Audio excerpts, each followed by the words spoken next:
Uy, kumusta? Pag-usapan natin ngayon ang isang kwento hindi lang basta kwento, kundi isang kwento tungkol sa isang liham sa pagitan ng magkakaibigan. Ang sulat na to ay galing sa isang lalaking nangangalang Pablo at para ito sa mga kaibigan niya sa isang lugar na tinatawag na Corinto. Alam mo yung feeling na yon, yung may mga kaibigan ka na dating sobrang close, tapos biglang nagkakatampuhan? Well, ang kwento natin ngayon, saktong tungkol dyan, at kung paano sinubukang ayusin ng isang mabuting kaibigan ang lahat. So, sino ba itong si Pablo?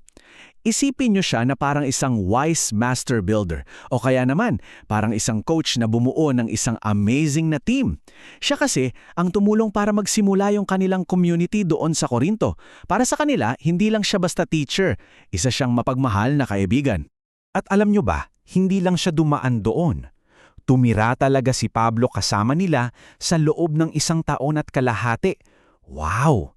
Ang tagal nun, di ba? Pinapakita lang nito kung gaano niya kamahal yung mga tao doon. Kilalang kilala niya sila.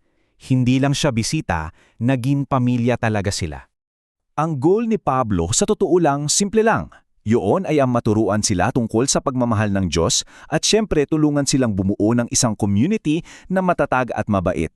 Gusto niya na matuto silang piliin palagi yung tama at maging tapat sa mga pangako nila sa Diyos at sa isa't isa. Kaya lang, heto na. Pagkaalis ni Pablo, dun na nagsimulang magkaroon ng problema. Para bang isang magandang hardin na biglang tinubuan ng mga damo. Unti-unti, nasisira yung magandang samahan na binuo niya. Unang-una naging problema, nag-away-away sila. Nagkaroon ng mga camps o kampihan. Imbes na maging isang pamilya, naging grupo-grupo na sila at hindi na sila magkasundo. Di ba ang lungkot nun? Tapos sumunod pa, may ilan sa kanila na bumalik sa mga dati nilang gawain na hindi maganda. Yung mga bagay na iniwan na sana nila pero dahil siguro wala na si Pablo para gumabay, unti-unti silang nadadala pabalik. At eto na siguro yung pinakamatindi sa lahat. Yung magkakaibigan nagsimula ng magdemanda sa isa't isa sa korte. Grabe, can you imagine? Yung mga dapat nagmamahalan, sila pa yung nagsasakdalan. Napakalaking problema na nito ha, at alam niyo nakakahiya na para sa kanila. So, paano nalaman ni Pablo ang lahat ng ito? Well, hindi ito galing sa isang official report. Nakarating sa kanya yung balita mula sa isang pamilya, ang pamilya ni Chloe, na sobrang nag-aalala sa nangyayari. Sila yung nagsabi kay Pablo, "Pablo, kailangan namin ng tulong mo." At nako, yung reaksyon ni Pablo, hindi siya basta nagalit, sobra siyang nasaktan. Sabi nga, nadurog daw ang puso niya. Kasi nga, mahal na mahal niya yung mga kaibigan niya sa Corinto. Personal ito para sa kanya, hindi lang basta trabaho. Actually, may description pa nga kung paano siya sumulat. Sabi, sumulat daw siya na may pighati sa puso at maraming luha. Ramdam na ramdam mo yung bigat, di ba? Ganon kalalim yung pag-aalala niya para sa kanila. Dahil dito, umupo si Pablo at nagsimulang sumulat. Isang mahaba at seryosong liham. Pero linawin natin hindi ito para manermon. Ang sulat na to ay isang gabay, isang mapagmamahal na gabay para tulungan silang makita ulit yung tamang daan. Okay? Tignan natin yung mga payo niya. Para doon sa pag-aaway at kampihan, direkta ang payo ni Pablo.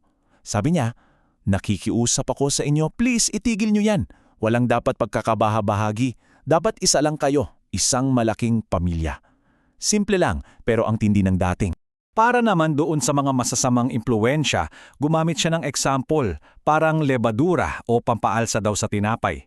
Sabi niya kahit konting-konti lang yan, pag nahalo sa buong dough, apektado na lahat. Ganon din daw ang masamang impluwensya, kaya dapat tanggalin agad. At para doon sa pagdedemandahan, malinaw na malinaw ang sinabi ni Pablo. Ayusin niyo yan sa loob-loob niyo lang bilang isang pamilya. Huwag niyo nang ilabas. Sabi pa niya, kung kailangan, mas okay nang ikaw na lang yung magparaya o maagrabyado kesa naman masira ang pangalan ng buong grupo. So sa lahat ng mga payong yon, meron talagang isang pinakaugat, isang napakalaking aral na gustong ipaalala ni Pablo sa kanila na siyang susi sa lahat. Ano kaya yon?